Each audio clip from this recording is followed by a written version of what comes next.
ਓਮ ਸ਼ਾਂਤੀ। ਅੱਜ ਸੁਣਦੇ ਹਾਂ 19 ਜੁਲਾਈ 2022 ਦੇ ਬਾਬਾ ਦੀ ਸਾਕਾਰ ਮਹਾਵਾਕ। ਬਾਬਾ ਬੋਲੇ, ਮਿੱਠੇ ਬੱਚੇ, ਤੁਹਾਨੂੰ ਕਰਮ ਸੰਨਿਆਸ ਨਹੀਂ ਪਰ ਵਿਕਾਰਾਂ ਦਾ ਸੰਨਿਆਸ ਕਰਨਾ ਹੈ। ਕੋਈ ਵੀ ਵਿਕਰਮ ਮਤਲਬ ਪਾਪ ਕਰਮ ਨਹੀਂ ਕਰਨੇ ਨੇ। ਪ੍ਰਸ਼ਨ ਹੈ, ਤੁਸੀਂ ਬੱਚੇ ਕਿਸ ਅਭਿਆਸ ਨਾਲ ਡੈਡ ਸਾਇਲੈਂਸ ਦਾ ਅਨੁਭਵ ਕਰ ਸਕਦੇ ਹੋ? ਤੁਸੀਂ ਬੱਚੇ ਕਿਸ ਅਭਿਆਸ ਨਾਲ ਡੈਡ ਸਾਇਲੈਂਸ ਦਾ ਅਨੁਭਵ ਕਰ ਸਕਦੇ ਹੋ? ਉੱਤਰ, ਅਸ਼ਰੀਰੀ ਬਣਨ ਦਾ ਅਭਿਆਸ ਕਰੋ। ਇੱਕ ਬਾਪ ਦੇ ਸਿਵਾਏ ਦੂਜਾ ਕੋਈ ਵੀ ਯਾਦ ਨਾ ਆਏ। ਸਰੀਰ ਤੋਂ ਜਿਵੇਂ ਮਰੇ ਹੋਏ ਹਾਂ। ਇਸ ਅਭਿਆਸ ਨਾਲ ਆਤਮਾ ਡੈਡ ਸਾਇਲੈਂਸ ਦੀ ਅਨੁਭੂਤੀ ਕਰ ਸਕਦੀ ਹੈ। ਦੂਜਾ ਪ੍ਰਸ਼ਨ, ਸਭ ਦੁੱਖਾਂ ਤੋਂ ਛੁੱਟਣ ਦੀ ਵਿਧੀ ਕੀ ਹੈ?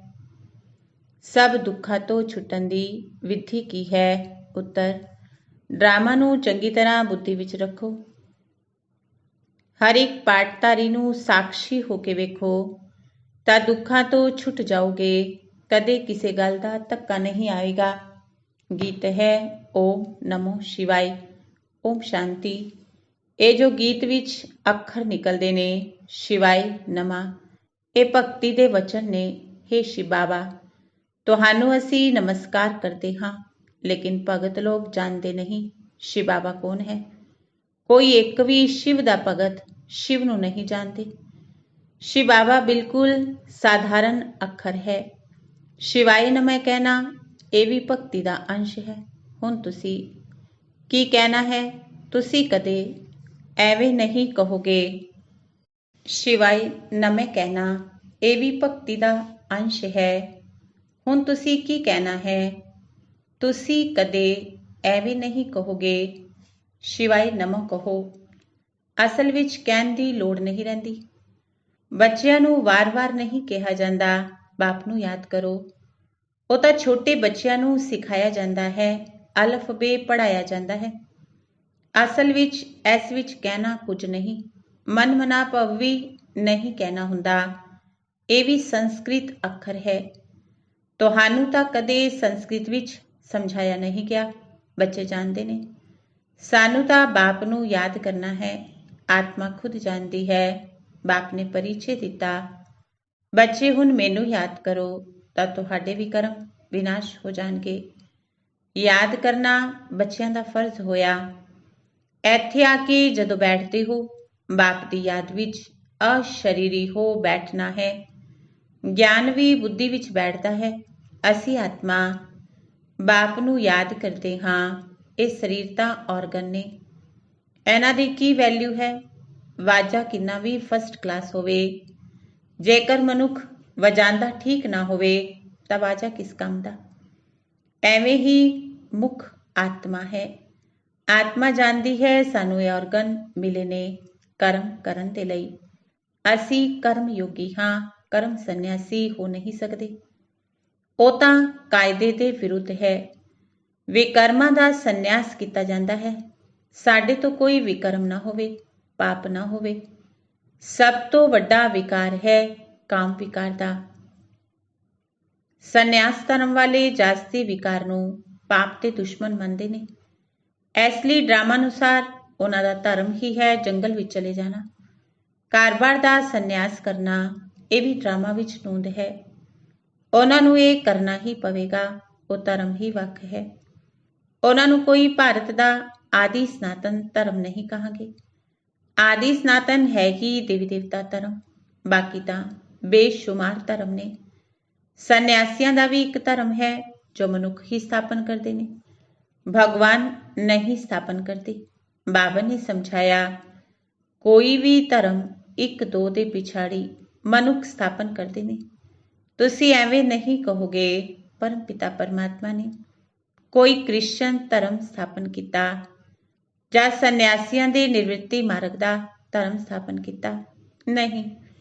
ਗਾਇਆ ਹੋਇਆ ਹੈ ਪਰਮ ਪਿਤਾ ਪਰਮਾਤਮਾ ਬ੍ਰਾਹਮਣ ਦੇਵਤਾ ਖੱਤਰੀ ਧਰਮ ਸਥਾਪਨ ਕਰਦੇ ਨੇ। ਹੋਰ ਕੋਈ ਵੀ ਧਰਮ ਭਗਵਾਨ ਸਥਾਪਨ ਨਹੀਂ ਕਰਦੇ। ਡਰਾਮਾ ਅਨੁਸਾਰ ਹਰ ਇੱਕ ਆਪਣਾ ਆਪਣਾ ਧਰਮ ਸਥਾਪਨ ਕਰਦੇ ਨੇ। ਐਵੇਂ ਵੀ ਨਹੀਂ ਪਰਮਾਤਮਾ ਕਿਸੇ ਨੂੰ ਕਹਿੰਦੇ ਨੇ ਫਲਾਣੇ ਜਾਓ ਜਾ ਕੇ ਧਰਮ ਸਥਾਪਨ ਕਰੋ। ਨਹੀਂ, ਇਹ ਬਣਿਆ ਬਣਾਇਆ ਡਰਾਮਾ ਹੈ। ਹਰ ਇੱਕ ਨੂੰ ਆਪਣੇ ਸਮੇਂ ਤੇ ਆ ਕੇ ਆਪਣਾ ਧਰਮ ਸਥਾਪਨ ਕਰਨਾ ਹੈ, ਕਿਉਂਕਿ ਪਵਿੱਤਰ ਆਤਮਾ ਹੈ। ਪਵਿੱਤਰ ਆਤਮਾ ਬਿਗਰ ਕੋਈ ਕਦੇ ਧਰਮ ਸਥਾਪਨ ਕਰ ਨਹੀਂ ਸਕਦਾ। ਕਾਇਦਾ ਹੀ ਨਹੀਂ, ਆਤਮਾ ਆ ਕੇ ਧਰਮ ਸਥਾਪਨ ਕਰਦੀ ਹੈ, ਪਵਿੱਤਰ ਰਹਿੰਦੀ ਹੈ। ਹੋਰ ਸਭ ਧਰਮ ਮਨੁੱਖ ਸਥਾਪਨ ਕਰਦੇ ਨੇ। ਇੱਕ ਦੇਵੀ ਦੇਵਤਾ ਧਰਮ ਬਾਪ ਸਥਾਪਨ ਕਰਦੇ ਨੇ, ਕਿਉਂਕਿ ਉਹਨਾਂ ਨੂੰ ਕਿਹਾ ਜਾਂਦਾ ਹੈ ਪਤਿਤ ਪਾਵਨ ਆ ਕੇ ਨਵੀਂ ਦੁਨੀਆ ਬਣਾਓ। ਬੁੱਧੀ ਕਹਿੰਦੀ ਹੈ ਭਾਰਤ ਪਾਵਨ ਸੀ, ਹੁਣ ਪਤਿਤ ਹੈ, ਇਸ ਲਈ ਪੁਕਾਰਦੇ ਨੇ। ਪਾਵਨ ਦੁਨੀਆ ਵਿੱਚ ਕੋਈ ਨਹੀਂ ਪੁਕਾਰਨਗੇ। ਮਨੁੱਖ ਤਾਂ ਜਾਣਦੇ ਨਹੀਂ ਪਾਵਨ ਦੁਨੀਆ ਕਦੋਂ ਹੁੰਦੀ ਹੈ। ਪੁਕਾਰਦੇ ਹੀ ਰਹਿੰਦੇ ਨੇ, ਅੰਤ ਤੱਕ ਪੁਕਾਰਦੇ ਰਹਿਣਗੇ, ਯਾਦ ਕਰਦੇ ਰਹਿਣਗੇ। ਉਹ ਇਹਨਾਂ ਗੱਲਾਂ ਨੂੰ ਸਮਝਣਗੇ ਨਹੀਂ ਜਿੰਨਾ ਤੁਸੀਂ ਸਮਝਦੇ ਹੋ। ਤੁਹਾਡੀ ਇਹ ਪੜ੍ਹਾਈ ਹੈ, ਇਹ ਪਾਠਸ਼ਾਲਾ ਹੈ ਪਰਮਪਿਤਾ ਪਰਮਾਤਮਾ ਦੀ। ਇਹ ਵੀ ਪ੍ਰਸ਼ਨ ਬੋਰਡ ਤੇ ਬਣਵਾ ਕੇ ਲਿਖੋ, ਗੀਤਾ ਦਾ ਭਗਵਾਨ ਕੌਣ। ਇੱਕ ਪਾਸੇ ਲਿਖੋ ਬਾਪ ਦੀ ਮਹਿਮਾ, ਇਹ ਮਨੁੱਖ ਸ੍ਰਿਸ਼ਟੀ ਦਾ ਬੀਜ ਰੂਪ ਸੱਤ ਹੈ, ਚੇਤਨ ਹੈ, ਗਿਆਨ ਦਾ ਸਾਗਰ ਹੈ। ਤੁਸੀਂ ਕ੍ਰਿਸ਼ਨ ਨੂੰ ਪਵਿੱਤਰਤਾ ਦਾ ਸਾਗਰ ਨਹੀਂ ਕਹਿ ਸਕਦੇ ਹੋ, ਕਿਉਂਕਿ ਉਹ ਜਨਮ ਮਰਨ ਵਿੱਚ ਆਉਂਦੇ ਨੇ। ਸ਼੍ਰੀ ਕ੍ਰਿਸ਼ਨ ਦੀ ਮਹਿਮਾ ਲਿਖਣੀ ਹੈ ਸਰਵਗੁਣ ਸੰਪੰਨ, 16 ਕਲਾ ਸੰਪੂਰਨ, ਸੰਪੂਰਨ ਨਿਰਵਿਕਾਰੀ। ਇਹਨਾਂ ਗੱਲਾਂ ਨੂੰ ਮਨੁੱਖ ਇੱਕਦਮ ਭੁੱਲੇ ਹੋਏ ਨੇ। ਰਾਵਣ ਨੇ ਭੁਲਾ ਦਿੱਤਾ ਗੀਤਾ ਦਾ ਭਗਵਾਨ ਸ੍ਰਿਸ਼ਟੀ ਦਾ ਰਚਤਾ ਹੈ, ਉਹਨਾਂ ਨੂੰ ਭੁੱਲ ਗਏ ਨੇ। ਪਹਿਲੇ ਨੰਬਰ ਦੀ ਇੱਕਜ ਭੁੱਲ ਇਹ ਹੈ ਗੀਤਾ ਦਾ ਭਗਵਾਨ ਸਿੱਧ ਹੋ ਜਾਵੇ ਤਾਂ ਸਰਵਵਿਆਪੀ ਦੀ ਗੱਲ ਵੀ ਨਿਕਲ ਜਾਵੇ। ਭਗਵਾਨ ਕਦੇ ਐਵੇਂ ਨਹੀਂ ਕਹਿ ਸਕਦੇ ਮੈਂ ਸਰਵਵਿਆਪੀ ਹਾਂ। ਬਾਪ ਕਹਿੰਦੇ ਨੇ ਮੈਂ ਪਤਿਤ ਪਾਵਨ ਹਾਂ, ਮੈਂ ਸਰਵਵਿਆਪੀ ਕਿਵੇਂ ਹੋ ਸਕਦਾ ਹਾਂ।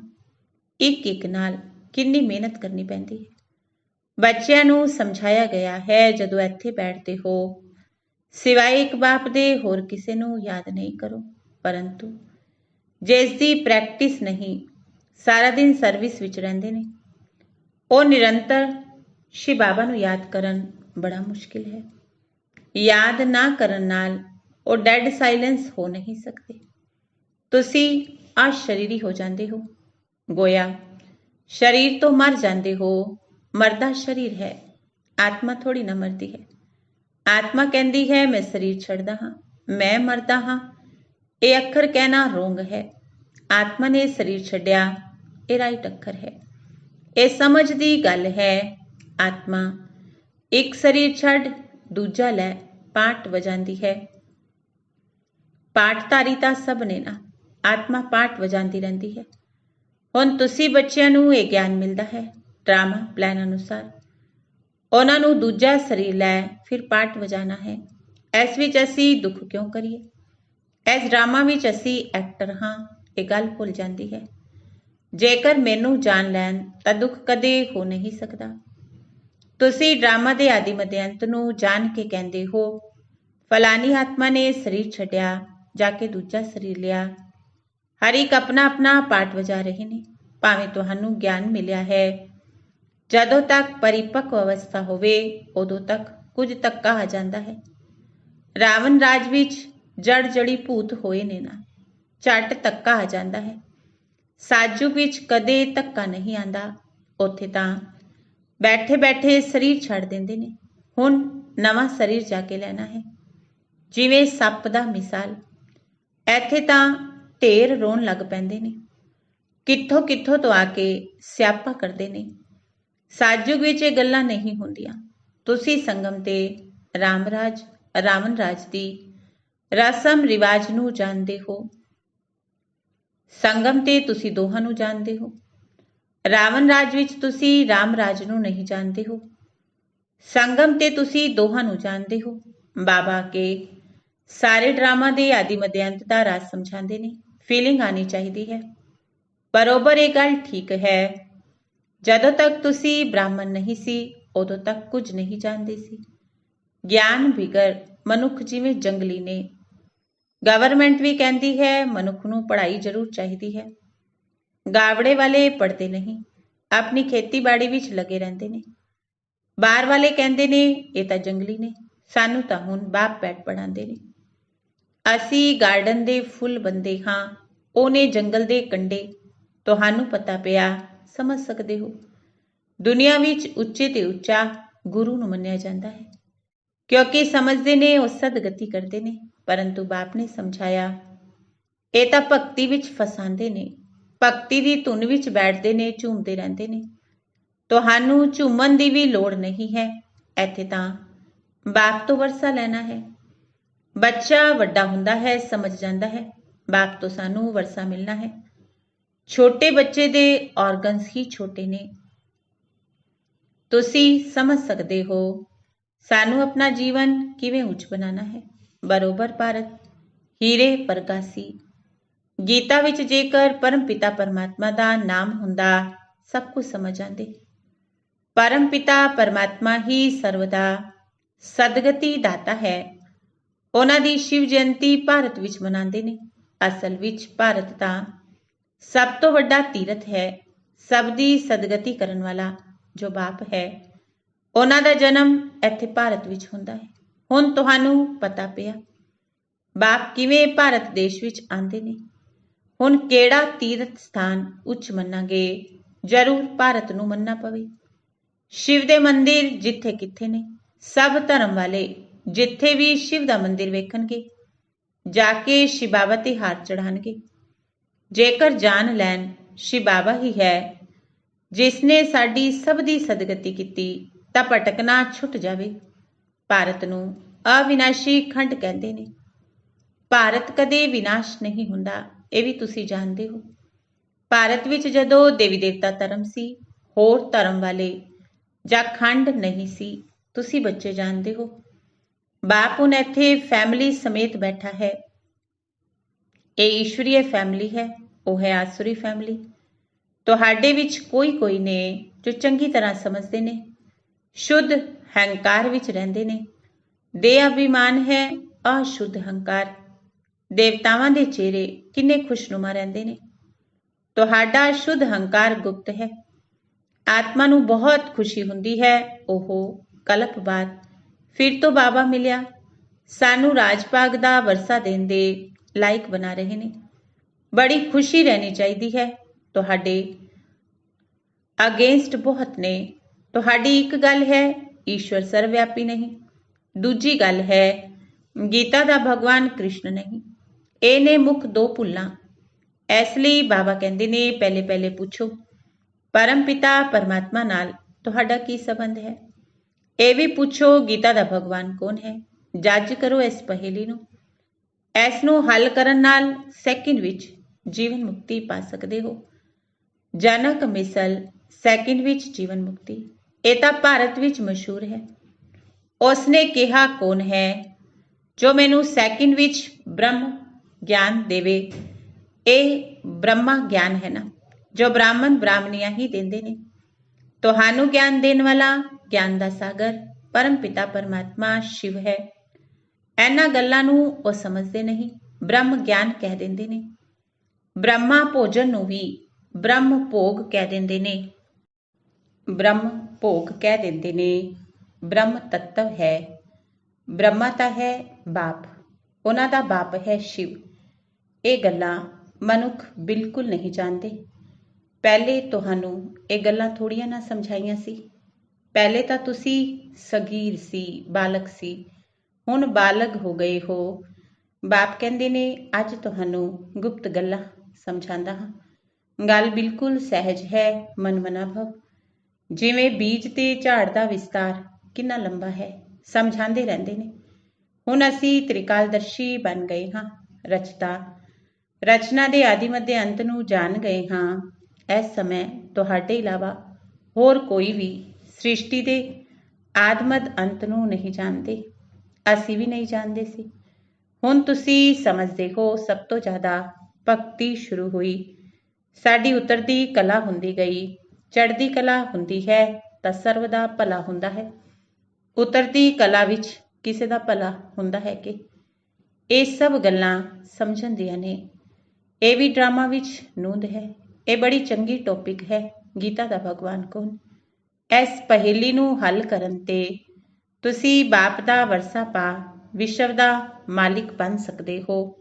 ਮਨੁੱਖ ਵਿਸ਼ਵ ਦਾ ਮਾਲਿਕ ਨਿਰਾਕਾਰ ਨੂੰ ਸਮਝਦੇ ਨੇ, ਪਰੰਤੂ ਵਿਸ਼ਵ ਦਾ ਸ੍ਰਿਸ਼ਟੀ ਨੂੰ ਕਿਹਾ ਜਾਂਦਾ ਹੈ।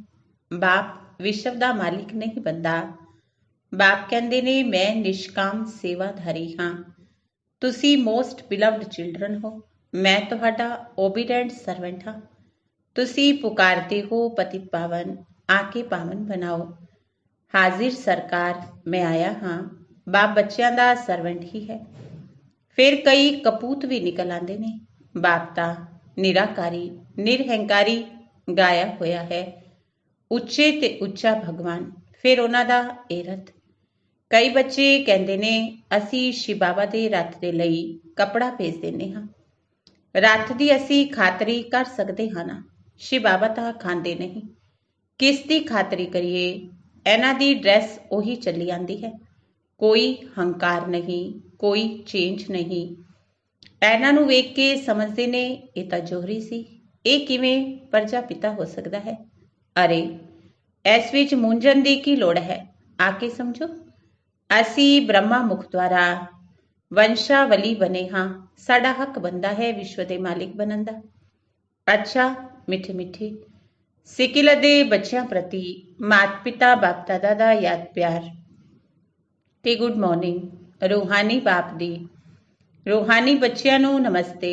ਰੂਹਾਨੀ ਬੱਚਿਆਂ ਦੀ ਰੂਹਾਨੀ ਬਾਪ ਦਾਦਾ ਨੂੰ ਨਮਸਤੇ ਨਮਸਤੇ ਨਮਸਤੇ ਜੀ। ਧਾਰਨਾ ਦੇ ਲਈ ਮੁੱਖ ਸਾਰ। ਪਹਿਲੀ ਧਾਰਨਾ, ਅਸ਼ੁੱਧਤਾ ਨੂੰ ਛੱਡ ਸ਼ੁੱਧ ਹੰਕਾਰ ਵਿੱਚ ਰਹਿਣਾ ਹੈ। ਇਹ ਚਿਹਰਾ ਦੇਵਤਾਵਾਂ ਵਰਗਾ ਸਦਾ ਹਰਸ਼ਿਤ ਰੱਖਣ ਦੇ ਲਈ ਅਪਾਰ ਖੁਸ਼ੀ ਵਿੱਚ ਰਹਿਣਾ ਹੈ। ਦੂਜਾ, ਬਾਪ ਸਮਾਨ ਨਿਰਹੰਕਾਰੀ ਬਣਨਾ ਹੈ। ਸੇਵਾਧਾਰੀ ਬਣ ਕੇ ਸਬੂਤ ਦੇਣਾ ਹੈ। ਕਦੇ ਕਪੂਤ ਨਹੀਂ ਬਣਨਾ ਹੈ। ਵਰਦਾਨ ਹੈ, ਇੱਕ ਬਾਬਾ ਦੂਜਾ ਨਾ ਕੋਈ। ਇਸ ਸਥਿਤੀ ਦੁਆਰਾ ਸਦਾ ਇੱਕ ਰਸ ਲਵਲੀਨ ਰਹਿਣ ਵਾਲੇ ਸਹਿਜ ਯੋਗੀ ਭਵ। ਇੱਕ ਬਾਬਾ ਦੂਜਾ ਨਾ ਕੋਈ। ਇਸ ਸਥਿਤੀ ਦੁਆਰਾ ਸਦਾ ਇੱਕ ਰਸ ਲਵਲੀਨ ਰਹਿਣ ਵਾਲੇ ਸਹਿਜ ਯੋਗੀ ਭਵ। ਇੱਕ ਬਾਬਾ ਦੂਜਾ ਨਾ ਕੋਈ। ਜੋ ਬੱਚੇ ਅਜਿਹੀ ਸਥਿਤੀ ਵਿੱਚ ਸਦਾ ਰਹਿੰਦੇ ਨੇ, ਉਹਨਾਂ ਦੀ ਬੁੱਧੀ ਸਾਰ ਸਰੂਪ ਵਿੱਚ ਸਹਿਜ ਸਥਿਤ ਹੋ ਜਾਂਦੀ ਹੈ। ਜਿੱਥੇ ਇੱਕ ਬਾਬਾ ਹੈ, ਉੱਥੇ ਸਥਿਤੀ ਇੱਕ ਰਸ ਲਵਲੀਨ ਹੈ। ਜੇਕਰ ਇੱਕ ਦੀ ਬਜਾਏ ਦੂਜਾ ਤੀਜਾ ਆਇਆ ਤਾਂ ਖਿਟਪਿਟ ਹੋਏਗੀ। ਇਸ ਲਈ ਅਨੇਕ ਵਿਸਤਾਰ ਨੂੰ ਛੱਡ ਸਾਰ ਸਰੂਪ ਦਾ ਅਨੁਭਵ ਕਰੋ। ਇੱਕ ਦੀ ਯਾਦ ਵਿੱਚ ਇੱਕ ਰਸ ਰਹੋ ਤਾਂ ਸਹਿਜ ਯੋਗੀ ਬਣ ਜਾਓਗੇ। ਸਲੋਗਨ ਹੈ, ਦਿਲ ਵਿੱਚ ਸਦਾ ਇਹੀ ਅਨਹਦ ਗੀਤ ਵੱਜਦਾ ਰਹੇ, ਮੈਂ ਬਾਪ ਦੀ ਬਾਪ ਮੇਰਾ। ਦਿਲ ਵਿੱਚ ਸਦਾ ਇਹੀ ਅਨਹਦ ਗੀਤ ਵੱਜਦਾ ਰਹੇ, ਮੈਂ ਬਾਪ ਦੀ ਬਾਪ ਮੇਰਾ। ਅੱਛਾ, ਓਮ ਸ਼ਾਂਤੀ।